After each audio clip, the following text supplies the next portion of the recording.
أعوذ بالله من الشيطان الرجيم بسم الله الرحمن الرحيم يوصيكم الله في أولادكم للذكر مثل حظ الأنثيين فإن كن نساء فوق اثنتين فلهن ثلثا ما ترك وإن كانت واحدة فلها النصف ولأبويه لكل واحد منهما السدس مما ترك إن كان له ولد فإن لم يكن له ولد وورثه أبواه فلأمه الثلث فإن كان له إخوة فلأمه السدس من بعد وصية يوصي بها أو دين آباؤكم وأبناؤكم لا تدرون أيهم أقرب لكم نفعا فريضة من الله إن الله كان عليما حكيما۔ حکم کرتا ہے تم کو اللہ تمہاری اولاد کے حق میں کہ ایک مرد کا حصہ ہے برابر دو عورتوں کے، پھر اگر صرف عورتیں ہی ہوں دو سے زیادہ تو ان کے لیے ہے 2/3 اس مال سے جو چھوڑ مرا، اور اگر ایک ہی ہو تو اس کے لیے آدھا ہے، اور میت کے ماں باپ کو ہر ایک کے لیے دونوں میں سے 1/6 حصہ ہے اس مال سے جو کہ چھوڑ مرا، اگر میت کے اولاد ہے، اور اگر اس کے اولاد نہیں اور وارث ہیں اس کے ماں باپ تو اس کی ماں کا ہے 1/3۔ پھر اگر میت کے کئی بھائی ہیں تو اس کی ماں کا ہے 1/6 حصہ بعد وصیت کے جو کر مرا یا بعد ادائے قرض کے۔ تمہارے باپ اور بیٹے تم کو معلوم نہیں کون نفع پہنچائے تم کو زیادہ، حصہ مقرر کیا ہوا اللہ کا ہے، بے شک اللہ خبردار ہے حکمت والا۔ ربط آیات پچھلے رکوع میں للرجال نصیب مما ترک الوالدان میں میراث کا استحقاق رکھنے والے لوگوں کا اجمالاً ذکر تھا۔ اس رکوع میں انہی مستحقین میراث کی بعض اقسام کی تفصیل مذکور ہے اور ان کے مختلف حالات کے اعتبار سے ان کے حصص بیان کیے گئے ہیں۔ اس سلسلے کی کچھ تفصیل سورت کے آخر میں آ رہی ہے اور باقی ماندہ حصوں کو احادیث کے اندر بیان کیا گیا ہے۔ فقہاء نے نصوص شرعیہ سے اس کی تمام تفصیلات اخذ کر کے مستقل فرائض کی شکل میں مدون کر دیے ہیں۔ مندرجہ آیت میں اولاد اور والدین کے حصص بیان کیے گئے ہیں اور اس کے ساتھ میراث کے کچھ اور مسائل بھی مذکور ہیں۔ خلاصہ تفسیر، اللہ تعالی تم کو حکم دیتا ہے تمہاری اولاد کے میراث پانے کے باب میں، وہ یہ کہ لڑکے کا حصہ 2 لڑکیوں کے برابر، یعنی لڑکا لڑکی ایک یا کئی ملی جلی ہوں تو ان کے حصوں میں باہم یہ نسبت ہوگی کہ ہر لڑکے کو 2 اور ہر لڑکی کو 1، اور اگر اولاد میں صرف لڑکیاں ہی ہوں گو 2 سے زیادہ ہوں تو ان لڑکیوں کو 2/3 ملے گا اس مال کا جو کہ مورث چھوڑ مرا ہے، اور اگر 2 لڑکیاں ہوں تب تو 2/3 ملنا بہت ہی ظاہر ہے، کیونکہ اگر ان میں ایک لڑکی کی جگہ لڑکا ہوتا تو اس لڑکی کا حصہ باوجود یہ کہ بھائی سے کم ہے ایک تہائی سے نہ گھٹتا، بس جب دوسری بھی لڑکی ہے تب تو تہائی سے کسی طرح گھٹ نہیں سکتا، اور دونوں لڑکیاں یکساں حالت میں ہیں، بس اس کا بھی ایک تہائی ہوگا، دونوں کا مل کر 2 تہائی ہوا۔ البتہ 3 لڑکیوں میں شبہ تھا کہ شاید ان کو 3 تہائی یعنی کل مل جاوے، اس لیے فرمایا کہ گو لڑکیاں 2 سے زیادہ ہوں مگر 2 تہائی سے نہ بڑھے گا، اور اگر ایک ہی لڑکی ہو تو اس کو کل ترکے کا نصف ملے گا، اور پہلی صورت میں 1 ثلث بچا ہوا اور دوسری صورت کا 1 نصف بچا ہوا دوسرے خاص اقارب کا حق ہے، یا اگر کوئی نہ ہو تو پھر اسی کو دے دیا جاوے گا، جیسا کہ کتب فرائض میں مذکور ہے۔ اور ماں باپ کو میراث ملنے میں 3 صورتیں ہیں۔ ایک صورت تو ان کے لیے یعنی دونوں میں سے ہر ایک کے لیے میت کے ترکے میں سے چھٹا حصہ مقرر ہے۔ اگر میت کے کچھ اولاد ہو، خواہ مذکر یا مؤنث، خواہ ایک یا زیادہ، اور بقیہ میراث اولاد اور دوسرے خاص ورثے کو ملے گی، اور پھر بھی بچ جاوے تو پھر سب کو دی جاوے گی۔ اور اگر اس میت کے کچھ اولاد نہ ہو اور صرف اس کے ماں باپ ہی اس کے وارث ہوں، یا یہ دوسری صورت ہے، اور صرف اس لیے کہا کہ بھائی بہن بھی نہ ہو جیسے آگے آتا ہے، تو اس صورت میں اس کی ماں کا 1 تہائی ہے اور باقی 2 تہائی باپ کا، اور چونکہ صورت مفروضہ میں یہ ظاہر تھا اس لیے تصریح کی حاجت نہیں ہوئی۔ اور اگر میت کے 1 سے زیادہ بھائی یا بہن کسی قسم کے ہو، خواہ ماں باپ دونوں میں شریک جس کو عینی کہتے ہیں، خواہ صرف باپ ایک ماں الگ الگ جس کو علاتی کہتے ہیں، خواہ صرف ماں ایک باپ الگ الگ جس کو اخیافی کہتے ہیں، غرض یہ کہ کسی طرح کے بہن بھائی 1 سے زیادہ ہوں اور اولاد نہ ہو اور ماں باپ ہوں، اور یہ تیسری صورت ہے، تو اس صورت میں اس کی ماں کو ترکے کا چھٹا حصہ ملے گا اور باقی باپ کو ملے گا۔ یہ سب حصے وصیت کے قدر مال نکال لینے کے بعد کہ میت اس کی وصیت کر جاوے یا دین اگر ہو تو اس کو بھی نکال لینے کے بعد تقسیم ہوں گے۔ تمہارے اصول و فروع جو ہیں تم ان کے متعلق پورے طور پر یہ نہیں جان سکتے ہو کہ ان میں کا کون سا شخص تم کو دنیاوی یا اخروی نفع پہنچانے میں باعتبار توقع کے نزدیک تر ہے، یعنی اگر تمہاری رائے پر یہ قصہ رکھا جاتا تو بغالب احوال تم لوگ تقسیم میں مدار ترجیح و تفضیل کا اس شخص کی نفع رسانی پر رکھتے، اور اس مدار کا تیقن کا خود کوئی طریقہ کسی کے پاس نہیں ہے، تو اس کا مدار تجویز ٹھہرانا ہی صحیح نہ تھا۔ بس جب نفع میں مدار بنانے کی قابلیت نہ تھی، اس لیے دوسرے مسالے اور اسرار کو وہ تمہارے ذہن میں نہ آویں، اس حکم کا مبنا اور مدار ٹھہرا کر یہ حکم من جانب اللہ مقدر کر دیا گیا، اور یہ امر بالیقین مسلم ہے کہ اللہ تعالی بڑے علم والے اور حکمت والے ہیں، بس جو حکمتیں انہوں نے اپنے علم سے اس میں مرعی رکھی ہیں وہی قابل اعتبار ہیں، اس لیے تمہاری رائے پر نہیں رکھا۔ معارف و مسائل۔ حقوق متقدمہ علی المیراث۔ شریعت کا اصول یہ ہے کہ مرنے والے کے مال سے پہلے شریعت کے مطابق اس کے کفن دفن کے اخراجات پورے کیے جائیں، جن میں نہ فضول خرچی ہو نہ کنجوسی ہو، اس کے بعد اس کے قرضے ادا کیے جائیں، اگر قرضے اتنے ہی ہوں جتنا اس کا مال ہے یا اس سے بھی زیادہ تو نہ کسی کو میراث ملے گی نہ کوئی وصیت نافذ ہوگی، اور اگر قرضوں کے بعد مال بچ جائے یا قرضے بالکل ہی نہ ہوں تو اگر اس نے کوئی وصیت کی ہو اور وہ کسی گناہ کی وصیت نہ ہو تو اب جو مال موجود ہے اس کے 1/3 میں سے اس کی وصیت نافذ ہو جائے گی۔ اگر کوئی شخص پورے مال کی وصیت کر دے تب بھی 1/3 مال ہی میں وصیت معتبر ہوگی، 1/2 مال سے زیادہ کی وصیت کرنا مناسب بھی نہیں ہے، اور وارثوں کو محروم کرنے کی نیت سے وصیت کرنا گناہ بھی ہے۔ ادائے دین کے بعد 1/3 میں وصیت نافذ کر کے شرعی وارثوں میں تقسیم کر دیا جائے، جس کی تفصیلات فرائض کی کتابوں میں موجود ہیں۔ اگر وصیت نہ کی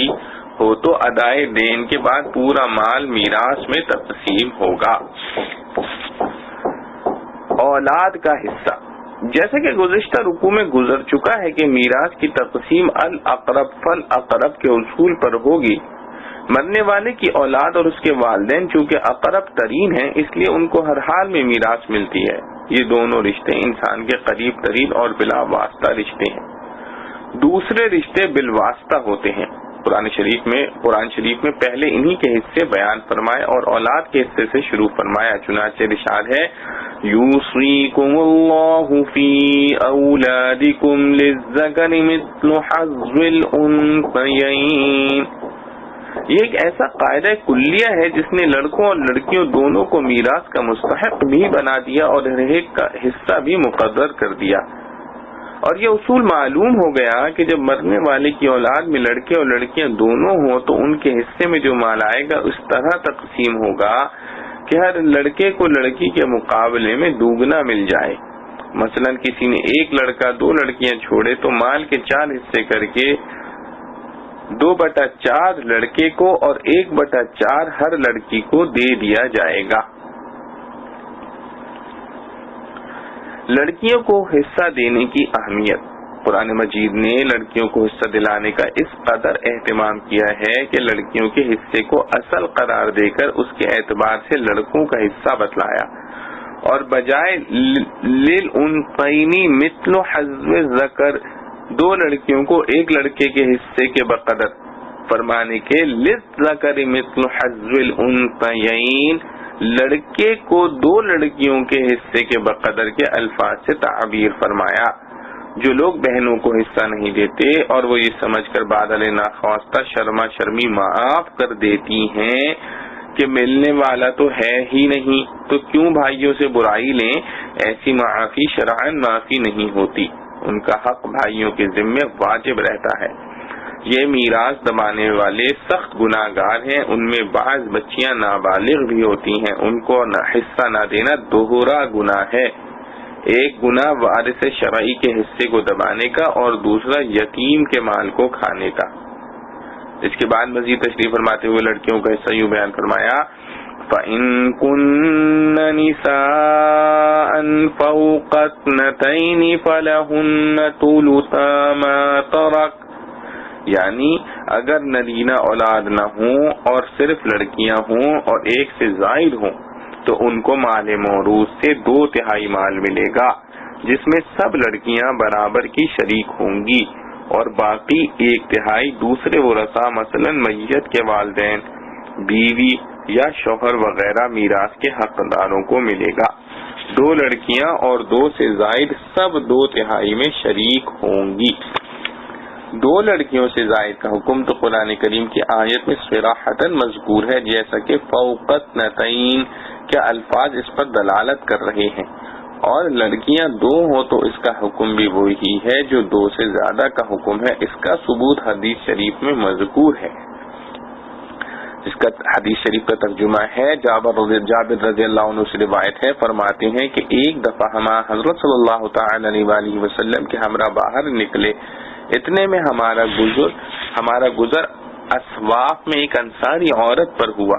وہ عورت اپنی 2 لڑکیوں کو لے کر آئی اور کہنے لگی کہ اے اللہ کے رسول صلی اللہ علیہ وسلم، یہ دونوں لڑکیاں ثابت بن قیس میرے شوہر کی ہیں جو آپ صلی اللہ علیہ وسلم کے ساتھ غزوہ احد میں شہید ہو گئے ہیں. ان لڑکیوں کا چچا ان کے پورے مال اور ان کی پوری میراث پر خود قابض ہو گیا ہے اور ان کے واسطے کچھ باقی نہیں رکھا. اس معاملے میں آپ صلی اللہ علیہ وسلم کیا فرماتے ہیں؟ خدا کی قسم اگر ان لڑکیوں کے پاس مال نہ ہوگا تو کوئی شخص ان کو نکاح میں رکھنے کے لیے بھی تیار نہ ہوگا. رسول اللہ صلی اللہ علیہ وسلم نے سن کر فرمایا کہ اللہ تعالیٰ تیرے حق میں فیصلہ فرما دے گا. حضرت جابر رضی اللہ عنہ فرماتے ہیں کہ پھر جب سورہ نساء کی یہ آیت یوصیکم اللہ فی اولادکم نازل ہوئی تو رسول اللہ صلی اللہ علیہ وسلم نے فرمایا کہ اس عورت اور اس کے دیور کو لڑکیوں کا وہ چچا جس نے سارے مال پر قبضہ کر لیا تھا بلاؤ. آپ صلی اللہ علیہ وسلم نے لڑکیوں کے چچا سے فرمایا کہ لڑکیوں کو کل مال کا 2/3 حصہ دو، ان کی ماں کو 8واں حصہ، اور جو بچے وہ تم خود رکھ لو. اس حدیث میں جس مسئلے کا ذکر ہے اس میں آپ صلی اللہ علیہ وسلم نے 2 لڑکیوں کو بھی 2/3 حصہ دے دیا، جس طرح 2 سے زیادہ کا یہی حکم خود قرآن کریم کی مذکورہ آیت میں منصوص ہے۔ اس کے بعد ارشاد فرمایا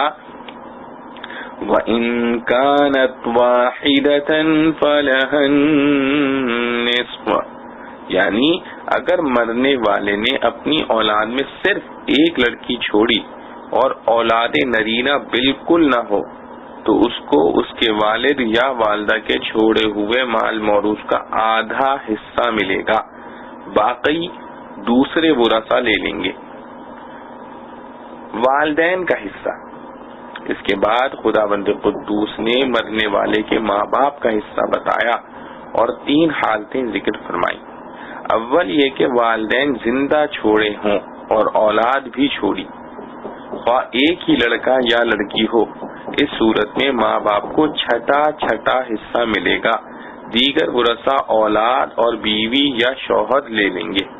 اور بعض حالات میں جو کچھ بچا ہوا پھر والد کو پہنچ جاتا ہے، جو اس کے لیے مقررہ چھٹے حصے کے علاوہ ہوتا ہے۔ علم فرائض کی اصطلاح میں اس طرح کے استحقاق کو استحقاق تعصیب کہتے ہیں۔ دوسری حالت یہ بتائی کہ مرنے والے کی اولاد اور بھائی بہن نہ ہوں اور ماں باپ موجود ہوں، اس صورت میں مال موروث کا 1/3 1/3 ماں کو اور باقی 2/3 والد کو مل جائیں گے۔ یہ صورت کا حکم ہے جبکہ مرنے والے کے ورثاء میں اس کا شوہر یا اس کی بیوی بھی موجود نہ ہوں۔ اگر شوہر یا بیوی موجود ہے تو سب سے پہلے ان کا حصہ الگ کیا جاوے گا اور باقی میں 1/3 والدہ کو اور 2/3 والد کو مل جائے گا۔ تیسری حالت یہ ہے کہ مرنے والے کی اولاد تو نہ ہو لیکن بھائی بہن ہوں جن کی تعداد 2 ہو، خواہ 2 بھائی ہوں خواہ 2 بہنیں ہوں یا 2 سے زیادہ ہوں۔ اس صورت میں ماں کو چھٹا حصہ ملے گا اور اگر کوئی اور وارث نہیں تو بقیہ 5/6 حصہ باپ کو مل جائیں گے۔ بھائیوں اور بہنوں کی موجودگی سے ماں کا حصہ کم ہو گیا لیکن بھائی بہن کو بھی کچھ نہ ملے گا کیونکہ باپ بنسبت بھائی بہن کے اقرب ہے، جو بچے گا باپ کو مل جائے گا۔ اس صورت میں ماں کا حصہ 1/3 کے بجائے 1/6 ہو گیا۔ فرائض کی اصطلاح میں اس کو حجب نقصان کہتے ہیں، اور یہ بہن بھائی جن کی وجہ سے والدین کا حصہ کٹ رہا ہے، خواہ حقیقی ہو خواہ باپ شریک ہو خواہ ماں شریک ہو، ہر صورت میں ان کے وجود سے ماں کا حصہ گھٹ جائے گا بشرط یہ کہ 1 سے زیادہ ہو۔ حدیث سے مقررہ بیان کرنے کے بعد فرمایا آباؤکم و ابناؤکم لا تدرون ایہم اقرب لکم نفعا فریضۃ من اللہ ان اللہ کان علیما حکیما، یعنی اولاد اور ماں باپ کے یہ حصے خداوند عالم نے اپنے طور پر مقرر کر دیے ہیں اور اللہ کو سب کچھ معلوم ہے اور وہ حکیم ہے۔ جو حصے مقرر کیے گئے ہیں ان میں بڑی حکمتیں ہیں۔ اگر تمہاری رائے پر تقسیم میراث کا قصہ رکھا جاتا تو مدار تقسیم تم لوگ نفع رساں ہونے کو بناتے، لیکن نفع رساں کون ہوگا اور سب سے زیادہ نفع کس سے پہنچ سکتا ہے، اس کا یقینی علم حاصل کرنا تمہارے لیے مشکل تھا، اس لیے بجائے نافع ہونے کے اقربیت کو مدار حکم بنایا۔ قرآن کریم کی آیت نے بتلا دیا کہ میراث کے جو حصے اللہ تعالی نے مقرر فرمائے ہیں وہ اس کا طے شدہ حکم ہے، اس میں کسی کو رائے زنی یا کمی بیشی کا کوئی حق نہیں، اور تمہیں پورے اطمینان قلب کے ساتھ اسے قبول کرنا چاہیے۔ تمہارے خالق و مالک کا یہ حکم بہترین حکمت و مصلحت پر مبنی ہے، تمہارے نفع کا کوئی پہلو اس کے احاطہ علم سے باہر نہیں ہے، اور جو کچھ حکم وہ کرتا ہے کسی حکمت سے خالی نہیں ہوتا۔ تمہیں خود اپنے نفع و نقصان کی حقیقی پہچان نہیں ہو سکتی۔ اگر تقسیم میراث کا مسئلہ خود تمہاری رائے پر چھوڑ دیا جاتا تو تم ضرور اپنی کم فہمی کی وجہ سے صحیح فیصلہ نہ کر پاتے اور میراث کی تقسیم میں بے اعتدالی ہو جاتی، اللہ جل شانہ نے یہ فریضہ اپنے ذمہ لے لیا تاکہ مال کی تقسیم میں عدل و انصاف کی پوری رعایت ہو اور میت کا سرمایہ منصفانہ طریقے سے مختلف مستحقین کے ہاتھوں میں گردش کرے۔ وَلَكُمْ نِصْفُ مَا تَرَكَ أَزْوَاجُكُمْ إِن لَّمْ يَكُن لَّهُنَّ وَلَدٌ فَإِن كَانَ لَهُنَّ وَلَدٌ فَلَكُمُ الرُّبُعُ مِمَّا تَرَكْنَ مِن بَعْدِ وَصِيَّةٍ يُوصِينَ بِهَا أَوْ دَيْنٍ وَلَهُنَّ الرُّبُعُ مِمَّا تَرَكْتُمْ إِن لَّمْ يَكُن لَّكُمْ وَلَدٌ فَإِن كَانَ لَكُمْ وَلَدٌ فَلَهُنَّ الثُّمُنُ مِمَّا تَرَكْتُم مِّن بَعْدِ وَصِيَّةٍ تُوصُونَ بِهَا أَوْ دَيْنٍ وَإِن كَانَ رَجُلٌ يُورَثُ كَلَالَةً أَوِ امْرَأَةٌ وَلَهُ أَخٌ أَوْ أُخْتٌ فَلِكُلِّ وَاحِدٍ مِّنْهُمَا السُّدُسُ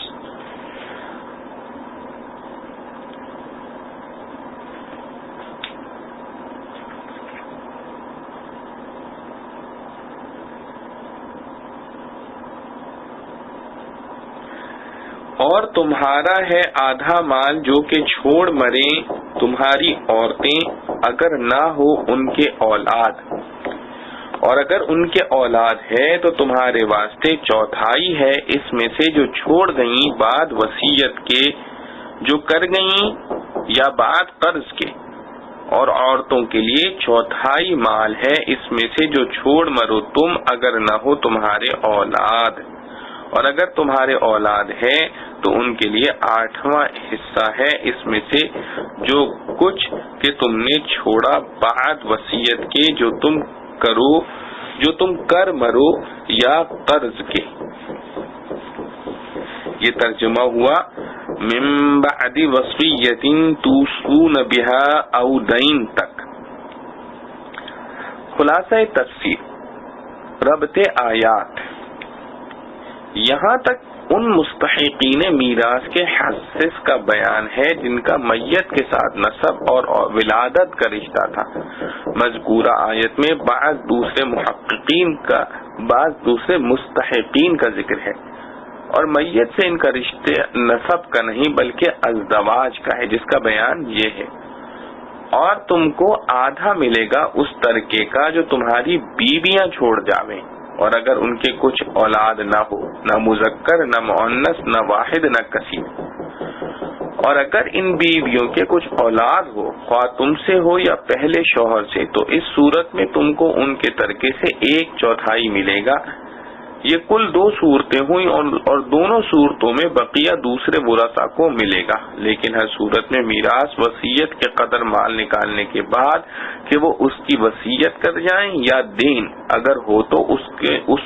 کے نکالنے کے بعد ملے گی، اور بیویوں کو 1/4 ملے گا اس ترکے کا جس کو تم چھوڑ جاؤ، خواہ وہ ایک ہو یا کئی ہوں تو وہ 1/4 سب میں برابر بٹ جاوے گا۔ اور اگر تمہارے کچھ اولاد نہ ہو، نہ مذکر نہ مؤنث نہ واحد نہ کثیر، اور اگر تمہارے کچھ اولاد ہو خواہ ان بیویوں سے یا اور عورت سے، تو اس صورت میں ان کو خواہ وہ ایک ہو یا کئی تمہارے ترکے سے 8واں حصہ ملے گا۔ یہ بھی 2 صورتیں ہوئیں اور دونوں صورتوں میں بقیہ دوسرے ورثاء کو ملے گا، لیکن یہ میراث وصیت کے قدر مال نکالنے کے بعد کہ تم اس کی وصیت کر جاؤ یا دین اگر ہو تو اس کے بھی نکالنے کے بعد ملے گی۔ معارف و مسائل، شوہر اور بیوی کا حصہ۔ مندرجہ بالا سطور میں شوہر اور بیوی کے حصوں کی تعیین کی گئی ہے اور پہلے شوہر کا حصہ بتایا۔ شاید اس کو مقدم کرنے کی وجہ یہ ہو کہ اس کی اہمیت ظاہر کرنا مقصود ہے، کیونکہ عورت کی وفات کے بعد شوہر دوسرے گھر کا آدمی ہو جاتا ہے، اگر اپنے میکے میں عورت کا انتقال ہوا ہو اور اس کا مال وہیں ہو تو شوہر کا حصہ دینے سے گریز کیا جاتا ہے۔ گویا اس زیادتی کا سدباب کرنے کے لیے شوہر کا حصہ پہلے بیان فرمایا، اور تفصیل اس کی یہ ہے کہ فوت ہونے والی عورت نے اگر کوئی بھی اولاد نہ چھوڑی ہو تو شوہر کو بعد ادائے دین و انفاذ وصیت کے مرحومہ کے کل کا نصف ملے گا، اور باقی نصف میں دوسرے ورثاء مثلا مرحومہ کے والدین، بھائی بہن حسب قاعدہ حصہ پائیں گے۔ اور اگر مرنے والی نے اولاد چھوڑی ہو، ایک ہو یا دو ہو یا اس سے زائد ہو، لڑکا ہو یا لڑکی ہو، اس شوہر سے ہو جس کو چھوڑ کر وفات پائی ہے یا اس سے پہلے کسی اور شوہر سے ہو، تو اس صورت میں موجودہ شوہر کو مرحومہ کے مال سے ادائے دین و انفاذ وصیت کے بعد کل مال کا چوتھائی ملے گا، اور بقیہ 3/4 حصے دوسرے ورثاء کو ملیں گے۔ یہ شوہر کے حصے کی تفصیل تھی۔ اور اگر میاں بیوی میں سے مرنے والا شوہر ہے اور اس نے کوئی اولاد نہیں چھوڑی تو ادائے دین و انفاذ وصیت کے بعد بیوی کو مرنے والے کے کل مال کا چوتھائی حصہ ملے گا، کل مال کا چوتھائی ملے گا۔ اور اگر اس نے کوئی اولاد چھوڑی ہے، خواہ اس بیوی سے ہو یا کسی دوسری بیوی سے، تو اس صورت میں بعد ادائے دین و وصیت کے 8واں حصہ ملے گا۔ اگر بیوی ایک سے زائد ہے تو بھی مذکورہ تفصیل کے مطابق ایک بیوی کے حصے میں جتنی میراث آئے گی وہ ان سب بیویوں میں تقسیم کی جائے گی، یعنی ہر عورت کو چوتھائی اور 8واں حصہ نہیں ملے گا، بلکہ سب بیویاں چوتھائی اور 8ویں حصے میں شریک ہوں گی۔ اور ان دونوں حالتوں میں شوہر بیوی کو ملنے کے بعد جو کچھ ترکہ بچے گا وہ ان کے دوسرے ورثاء میں تقسیم کر دیا جائے گا۔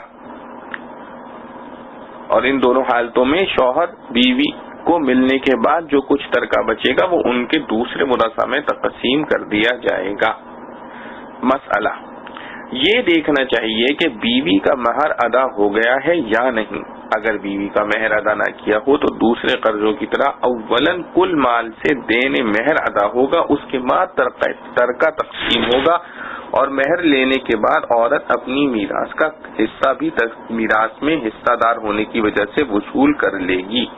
اور اگر میت کا مال اتنا ہے کہ مہر ادا کرنے کے بعد کچھ نہیں بچتا تو بھی دوسرے دیون کتنا پورا مال دینے مہر میں عورت کو دے دیا جائے گا اور کسی وارث کو کچھ حصہ نہ ملے گا۔ وَإِن كَانَ رَجُلٌ يُورَثُ كَلَالَةً أَوْ امْرَأَةٌ وَلَهُ أَخٌ أَوْ أُخْتٌ فَلِكُلِّ وَاحِدٍ مِّنْهُمَا السُّدُسُ فَإِن كَانُوا أَكْثَرَ مِن ذَلِكَ فَهُمْ شُرَكَاءُ فِي الثُّلُثِ مِن بَعْدِ وَصِيَّةٍ يُوصَى بِهَا أَوْ دَيْنٍ غَيْرَ مُضَارٍّ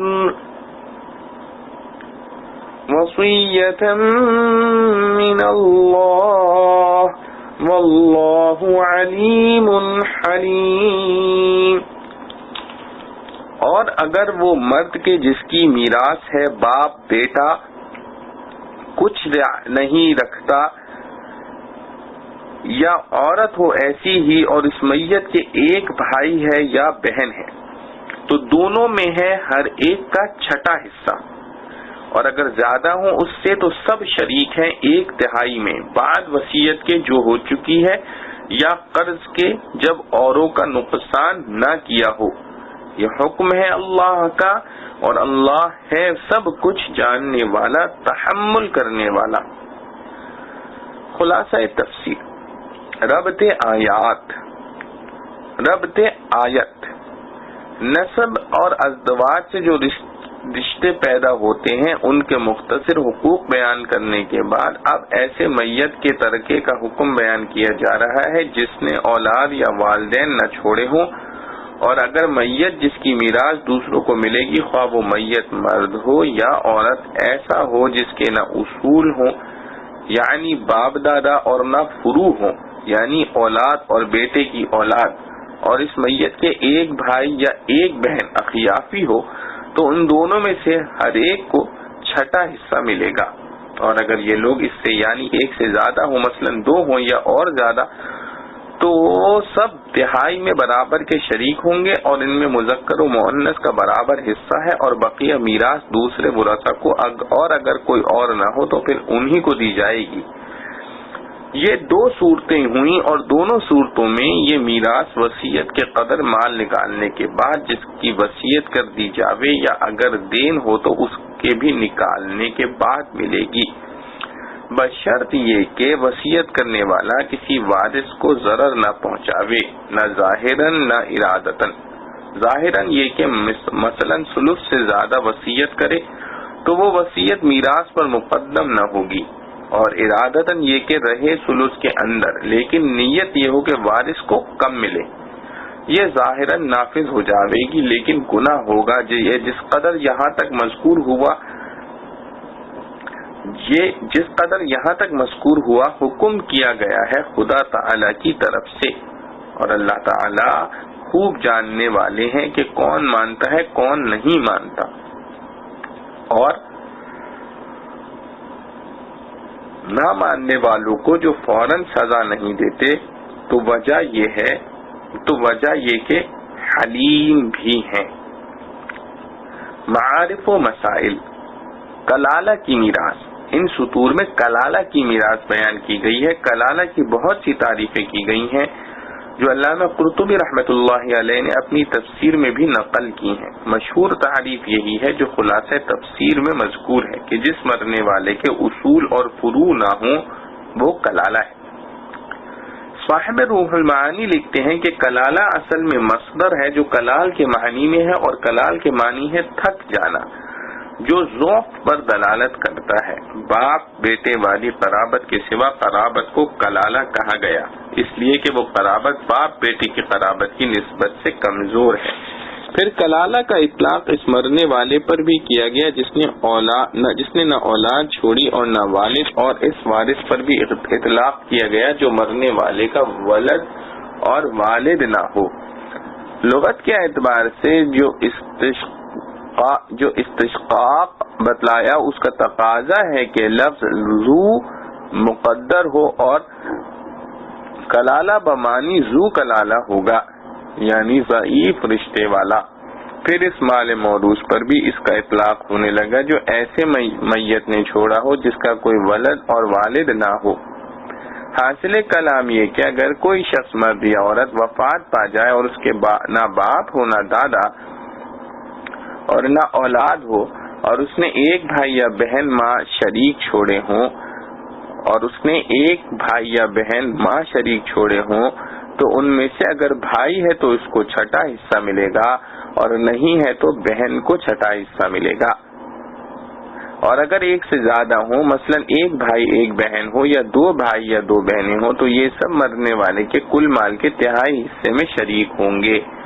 اور اس میں مذکر کو مؤنث سے دوہرا نہیں ملے گا۔ علامہ قرطبی رحمۃ اللہ علیہ فرماتے ہیں وَلَيْسَ فِي الْفَرَائِضِ مَوْضِعٌ يَكُونُ فِيهِ الذَّكَرُ وَالْأُنثَى سَوَاءً إِلَّا فِي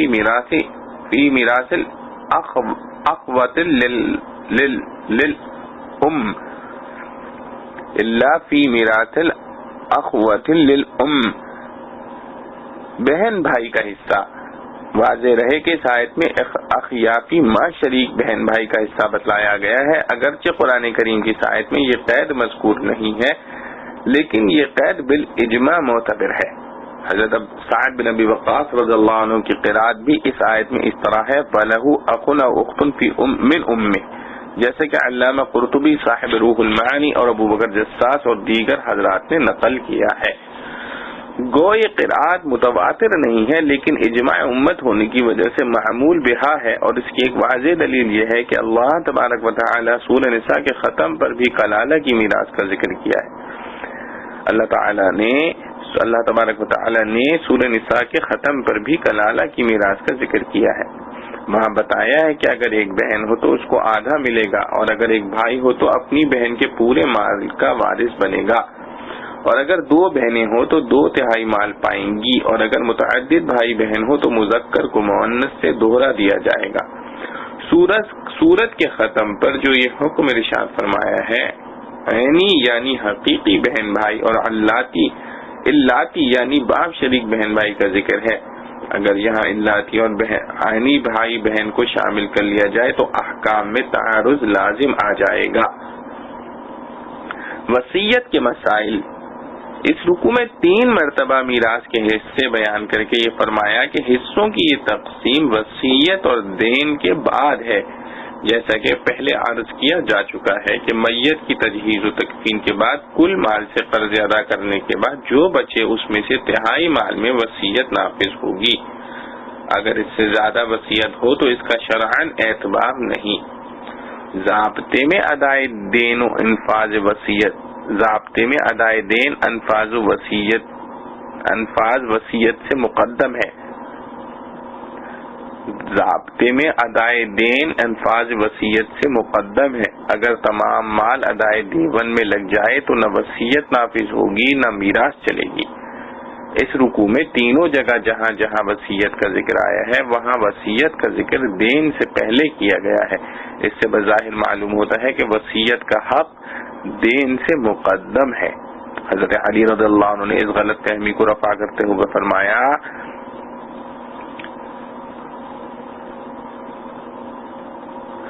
انکم تقرؤون هذه الآیۃ من بعد وصیۃ توصون بها او دین وان رسول اللہ صلی اللہ علیہ وسلم قضى بالدین قبل الوصیہ۔ مشکات بحوالہ ترمذی صفحہ 264۔ یعنی آپ حضرات یہ آیت تلاوت کرتے ہیں من بعد وصیۃ توصون بها او دین، اس میں گو لفظ وصیت مقدم ہے لیکن عملی طور پر حضور اقدس صلی اللہ علیہ وسلم نے اس کو دین کے بعد رکھا ہے۔ تاہم یہ نقطہ معلوم ہونا ضروری ہے کہ اگر عملاً وصیت مؤخر ہے تو لفظاً اس کو دین سے پہلے کیوں بیان کیا گیا؟ صاحب روح المعانی اس بارے میں لکھتے ہیں وتقدیم الوصیۃ علی الدین ذکرا مع ان الدین مقدم علیہا حکما لإظہار کمال العنایت بتنفیذها لکونها مظنة للتفریض فی ادائها۔ یعنی آیت میں دین پر وصیت کی تقدیم کی وجہ یہ ہے کہ چونکہ وہ میراث کی طرح بغیر کسی عوض کے ملتی ہے اور اس میں رشتہ دار ہونا بھی ضروری نہیں، اس لیے وارثین کی جانب سے اس کو نافذ کرنے میں کوتاہی ہونے یا دیر ہو جانے کا قوی اندیشہ تھا۔ اپنے مورث کا مال کسی کے پاس جاتا ہوا دیکھنا اس کو ناگوار ہو سکتا تھا، اس لیے شان وصیت کا اہتمام فرماتے ہوئے دین پر اس کو مقدم کیا گیا۔ پھر یہ بھی بات ہے کہ قرض کا ہر میت پر ہونا ضروری نہیں، اور اگر زندگی میں رہا ہو تو موت تک اس کا باقی رہنا بھی ضروری نہیں، اور اگر موت کے وقت موجود بھی ہو تب بھی چونکہ اس کا مطالبہ حقدار کی طرف سے ہوتا ہے اس لیے ورثاء بھی انکار نہیں کر سکتے، اس وجہ سے اس میں کوتاہی کا احتمال بہت کم ہے۔ بخلاف وصیت کے کہ جب میت مال چھوڑتا ہے تو اس کا یہ بھی دل چاہتا ہے کہ صدقہ جاریہ کے طور پر اپنے مال کا حصہ کسی کار خیر میں صرف کر جائے، جہاں چونکہ اس مال میں کسی کی طرف سے مطالبہ نہیں ہوتا اس لیے وارثوں کی طرف سے کوتاہی کا امکان تھا، جس کا سد باب کرنے کے لیے بطور خاص ہر جگہ وصیت کو مقدم کیا گیا۔ مسئلہ، اگر دین اور وصیت نہ ہو تو تجہیز و تکفین کے بعد بچا ہوا کل مال وارثوں میں تقسیم ہو جائے گا۔ مسئلہ، وارث کے حق میں وصیت کرنا باطل ہے۔ اگر کسی نے اپنے لڑکے، لڑکی، شوہر یا بیوی کے لیے یا اور کسی ایسے شخص کے لیے وصیت کی جس کو میراث میں حصہ ملنے والا ہے تو اس وصیت کا کچھ اعتبار نہیں، وارثوں کو صرف میراث کا حصہ ملے گا، اس سے زیادہ کہ وہ مستحق نہیں۔ حضرت صلی اللہ تعالی علیہ وسلم کا پاک نے حجۃ الوداع کے خطبے میں ارشاد فرمایا، ان اللہ قد اعطى كل ذی حق حقا فلا وصیت لوارث۔ مشکات بحوالہ ابو داؤد صفحہ 265۔ اللہ تعالی نے ہر حقدار کو اس کا حق دے دیا ہے، پس کسی وارث کے حق میں کوئی وصیت معتبر نہیں۔ ہاں اگر دیگر وارث اجازت دے دیں تو جس وارث کے لیے وصیت کی ہے اس کے حق میں وصیت نافذ کر کے باقی مال شرعی طریقے پر تقسیم کیا جائے، جس میں اس وارث کو بھی اپنے حصے کی میراث ملے گی۔ بعض روایات حدیث میں الا ان یشاء الورثہ کا استثناء بھی مذکور ہے، کما ذکر صاحب الہدایہ۔ غیر مضار کی تفسیر، کلالہ کی میراث کے خاتمے پر یہ بتانے کے بعد کہ یہ میراث وصیت اور دین کے بعد نافذ ہوگی، لفظ غیر مضار فرمایا۔ یہ قید اگرچہ صرف اسی جگہ مذکور ہے، لیکن اس سے پہلے جو دو جگہ وصیت اور دین کا ذکر ہے وہاں پر بھی معتبر اور معمول بھی ہے۔ مطلب اس کا یہ ہے کہ مرنے والے کے لیے وصیت یا دین کے ذریعے وارثوں کو نقصان پہنچانا جائز نہیں ہے۔ وصیت کرنے یا اپنے اوپر قرض کا فرضی اقرار کرنے میں وارثوں کو محروم کرنے کا ارادہ ہونا اور اس ارادے پر عمل کرنا سخت ممنوع ہے اور گناہ کبیرہ ہے۔ دین یا وصیت کے ذریعے ضرر پہنچانے کی کئی صورتیں ممکن ہیں، مثلا یہ کہ قرض کا جھوٹا اقرار کر لے کسی دوست وغیرہ کو دلانے کے لیے، یا اپنے مخصوص مال کو جو اس کا اپنا ذاتی ہے یہ ظاہر کر دے کہ فلاں شخص کی امانت ہے تاکہ اس میں میراث نہ چلے، یا 1/3 سے زائد مال کی وصیت کرے، یا کسی شخص پر اپنا قرض ہو اور وہ وصول نہ ہوا ہو لیکن جھوٹ یہ کہہ دے کہ اس سے قرض وصول ہو گیا تاکہ وارثوں کو نہ مل سکے، یا مرض الوفات میں 1/3 سے زیادہ کسی کو ہبہ کر دے۔ یہ صورتیں ضرر پہنچانے کی ہیں۔ ہر مورث جو دنیا سے جا رہا ہے اسے زندگی کے آخری لمحات میں اس طرح کے اضرار سے بچنے کا اہتمام کرنا چاہیے۔ مقررہ حصوں کے مطابق تقسیم کرنے کی تاکید۔ میراث کے حصے بیان کرنے کے بعد اللہ پاک نے ارشاد فرمایا وصیۃ من اللہ، یعنی جو کچھ حصے مقرر کیے گئے اور دین اور وصیت کے بارے میں جو تاکید کی گئی اس سب پر عمل کرنا نہایت ضروری ہے۔ اللہ پاک کی طرف سے ایک عظیم وصیت اور محتمم بالشان حکم ہے، اس کی خلاف ورزی نہ کرنا۔ پھر مزید تنبیہ کرتے ہوئے ارشاد فرمایا واللہ علیم حلیم، یعنی اللہ تعالی سب جانتا ہے اور اس نے اپنے علم سے ہر ایک کا حال جانتے ہوئے حصے مقرر فرمائے۔ جو احکام مذکورہ پر عمل کرے گا اللہ کے علم سے اس کی یہ نیکی باہر نہ ہوگی، اور جو خلاف ورزی کرے گا اس کی یہ بدکاری بھی اللہ کے علم میں آئے گی جس کی پاداش میں اس سے مواخذہ کیا جائے گا۔ نیز جو کوئی مرنے والا دین یا وصیت کے ذریعے سے ضرر پہنچائے گا اللہ تعالی کو اس کا بھی علم ہے، اس کے مواخذے سے بے خوف نہ رہو۔ یہاں یہ ہو سکتا ہے کہ اللہ تعالی خلاف ورزی کرنے پر اس دنیا میں سزا نہ دے، اس لیے کہ وہ حلیم ہے۔ خلاف ورزی کرنے والے کو یہ دھوکہ نہ لگنا چاہیے کہ میں بچ گیا۔ تلک حدود اللہ ومن يطع الله ورسوله يدخله جنات تجري من تحتها الأنهار خالدين فيها وذلك الفوز العظيم ومن يعص الله ورسوله ويتعد حدوده يدخله نارا خالدا فيها وله عذاب مهين۔ یہ حدیں باندھی ہوئی ہیں، یہ حدیں باندھی ہوئی اللہ کی ہیں، اور جو کوئی حکم پر چلے اللہ کے اور رسول کے اس کو داخل کرے گا جنتوں میں جن کے نیچے بہتی ہیں نہریں، ہمیشہ رہیں گے ان میں، اور یہی ہے بڑی مراد ملنی۔ اور جو کوئی نافرمانی کرے اللہ کی اور اس کے رسول کی اور نکل جاوے اس کی حدوں سے ڈالے گا اس کو آگ میں، ہمیشہ رہے گا اس میں، اور اس کے لیے ذلت کا عذاب ہے۔ خلاصہ تفسیر۔ ربط آیات۔ میراث کے مذکورہ احکام بیان کرنے کے بعد ان دو آیتوں میں ان احکام کو ماننے اور ان پر عمل کرنے کی فضیلت اور نافرمانی کرنے کی بری عاقبت کا بیان ہے، جس سے احکام مذکورہ کی اہمیت مقصود ہے۔ یہ سب احکام مذکورہ متعلقہ میراث یا احکام یتامہ کے خداوندی ضابطے ہیں۔ اور جو شخص اللہ اور رسول کی پیروی کی پوری اطاعت کرے گا یعنی ان ضابطوں کی پابندی کرے گا،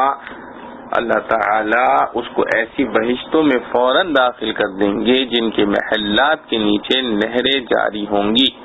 ہمیشہ ہمیشہ اس میں رہیں گے، اور یہ بڑی کامیابی ہے۔ اور جو شخص اللہ اس کے رسول صلی اللہ علیہ وسلم کا کہنا نہ مانے گا اور بالکل ہی اس کے ضابطوں سے نکل جاوے گا یعنی پابندی کو ضروری بھی نہ سمجھے گا، اور یہ حالت کفر کی ہے، اس کو دوزخ کی آگ میں داخل کریں گے اس طور سے کہ وہ اس میں ہمیشہ ہمیشہ رہے گا، اور اس کو ایسی سزا ہوگی جس میں ذلت بھی ہے۔ معارف و مسائل، قرآن کریم کا یہ اسلوب ہے کہ احکام و عقائد کے بیان کے بعد تتمہ کے طور پر ماننے والوں کے لیے ترغیب اور ان کی فضیلت کا ذکر ہوتا ہے، اور نہ ماننے والوں کے لیے ترغیب و سزا اور ان کی مذمت مذکور ہوتی ہے۔ یہاں بھی چونکہ احکام کا ذکر تھا اس لیے آخر کی ان دو آیتوں میں اطاعت کرنے والوں اور نافرمانوں کے نتائج کا ذکر کر دیا گیا۔ تکملہ احکام میراث، مسلمان کافر کا وارث نہیں بن سکتا، اگرچہ میراث کی تقسیم نسبی قرابت پر رکھی گئی ہے لیکن اس میں سے بعض چیزیں مستثنی ہیں۔ اول یہ کہ مورث اور وارث دو مختلف دین والے نہ ہوں، لہذا مسلمان کسی کافر کا اور کافر کسی مسلمان کا وارث نہیں ہوگا، خواہ ان میں آپس میں کوئی بھی نسبی رشتہ ہو۔ حضور اقدس صلی اللہ علیہ وسلم نے فرمایا لا یرث المسلم الکافر ولا الکافر المسلم، مشکات صفحہ 263، یعنی مسلمان کافر کا اور کافر مسلمان کا وارث نہیں بن سکتا۔ یہ حکم اس صورت سے متعلق ہے جبکہ پیدائش کے بعد ہی سے کوئی شخص مسلم یا کافر ہو، لیکن اگر کوئی شخص پہلے مسلمان تھا پھر والعیاذ باللہ اسلام سے پھر گیا اور مرتد ہو گیا، اگر ایسا شخص مر جائے یا مقتول ہو جائے تو اس کا وہ مال جو اسلام کے زمانے میں کسب کیا تھا اس کے مسلمان وارثوں کو ملے گا، اور جو ارتداد کے بعد کمایا ہو وہ بیت المال میں جمع کر دیا جائے گا۔ لیکن اگر عورت مرتد ہو گئی تو اس کا کل مال خواہ زمانہ اسلام میں حاصل ہوا ہو یا زمانہ ارتداد میں اس کے مسلمان وارثوں کو ملے گا، لیکن خود مرتد مرد ہو یا عورت اس کو نہ کسی مسلمان سے میراث ملے گی نہ کسی مرتد سے۔ قاتل کی میراث، اگر کوئی شخص ایسے آدمی کو قتل کر دے جس کے مال میں اس کو میراث پہنچتی ہو تو یہ قاتل اس شخص کی میراث سے محروم ہوگا۔ حضور اکبر صلی اللہ علیہ وسلم کا پاک ارشاد ہے القاتل لا یرث، مشکات صفحہ 263، یعنی قاتل وارث نہیں ہوگا۔ البتہ قتل خطا کی بعض صورتیں اس سے مستثنی ہے، تفصیل فقہ کی کتابوں میں ہے۔ پیٹ میں جو بچہ ہے اس کی میراث، اگر کسی شخص نے اپنی کچھ اولاد چھوڑی اور بیوی کے پیٹ میں بھی بچہ ہے تو یہ بچہ بھی وارثوں کی فہرست میں آئے گا، لیکن چونکہ یہ پتہ چلانا دشوار ہے کہ پیٹ میں لڑکا ہے یا لڑکی یا ایک سے زیادہ بچے ہیں، اس لیے بچہ پیدا ہونے تک تقسیم میراث ملتوی رکھنا مناسب ہوگا، اور اگر تقسیم کرنا ضروری ہی ہے تو سرے دست ایک لڑکا یا ایک لڑکی فرض کر کے دونوں کے اعتبار سے دو صورتیں فرض کی جائیں، ان دونوں صورتوں میں سے جس صورت میں ورثہ کو کم ملتا ہو وہ ان میں تقسیم کر دیا جائے گا اور باقی اس حمل کے لیے رکھا جائے۔ معتدہ کی میراث، جس شخص نے اپنی بیوی کو طلاق دے دی اور طلاق رجعی ہے، پھر طلاق سے رجوع اور عدت ختم ہونے سے پہلے وفات پا گیا تو یہ عورت میراث میں حصہ پاوے گی، اس لیے کہ نکاح باقی ہے۔ اور اگر کسی شخص نے مرض الوفات میں بیوی کو طلاق دی، اگرچہ طلاق بائن یا مغلظہ ہی ہو اور عدت ختم ہونے سے پہلے مر گیا، تب بھی وہ عورت اس کی وارث ہوگی، اور عورت کو وارث بنانے کی وجہ سے دو عدتوں میں سے جو سب سے زیادہ دراز ہو اسی کو اختیار کیا جائے گا، جس کی مختصر تشریح یہ ہے کہ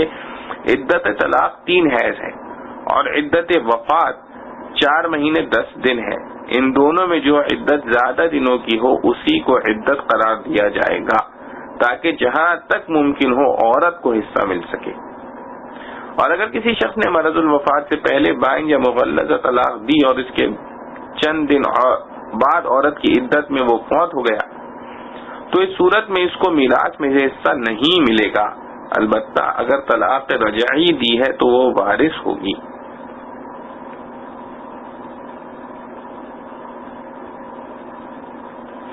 مثلا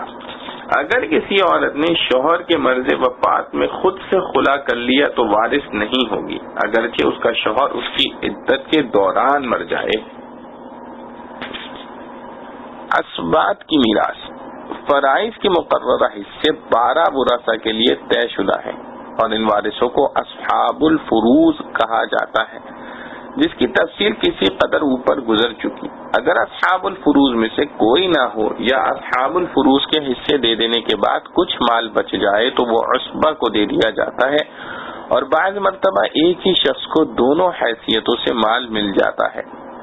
بعض صورتوں میں میت کی اولاد اور میت کا والد بھی عصبہ ہو جاتے ہیں، دادا کی اولاد یعنی چچا اور باپ کی اولاد یعنی بھائی بھی عصبہ ہو جاتے ہیں۔ اسبات کی کئی قسمیں ہیں جن کی تفصیلات فرائض کی کتابوں میں موجود ہیں، یہاں ایک مثال لکھی جاتی ہے۔ مثلا زید فوت ہو گیا اور اس نے اپنے پیچھے 4 وارث چھوڑے، بیوی، لڑکی، ماں اور چچا، تو اس کے مال کے کل 24 حصے کیے جائیں گے، جن میں سے آدھا یعنی 12 حصے لڑکی کو اور 1/8 کے حساب سے 3 حصے بیوی کو اور 1/6 کے حساب سے 4 حصے ماں کو، اور بقیہ 5 حصے جو بچے وہ عصبہ ہونے کی حیثیت سے چچا کو ملیں گے۔ مسئلہ اسبات اگر نہ ہو تو اصحاب فرائض سے جو مال بچے وہ ان کے حصوں کے مطابق انہی کو دے دیا جاتا ہے، اور اس کو علم فرائض کی اصطلاح میں رد کہتے ہیں۔ البتہ شوہر اور بیوی پر رد نہیں ہوتا، کسی حال میں ان کو مقررہ حصے سے زیادہ نہیں دیا جاتا۔ مسئلہ اگر اصحاب فروض میں سے کوئی نہ ہو اور اسبات میں بھی کوئی نہ ہو تو ذوی الارحام کو میراث پہنچ جاتی ہے۔ ذوی الارحام کی فہرست طویل ہے، نواسے، نواسیاں، بہنوں کی اولاد، پھوپھیاں، ماموں، خالہ، یہ لوگ ذوی الارحام کی فہرست میں آتے ہیں، اور اس مسئلے میں تفصیل ہے جس کا یہ محل نہیں، یہاں اسی پر اکتفا کیا جاتا ہے۔ اللہ تعالی جو کچھ پڑھا سنا گیا ہمیں اس پر عمل کرنے کی توفیق نصیب فرمائے۔ وآخر دعوانا ان الحمد للہ رب العالمین۔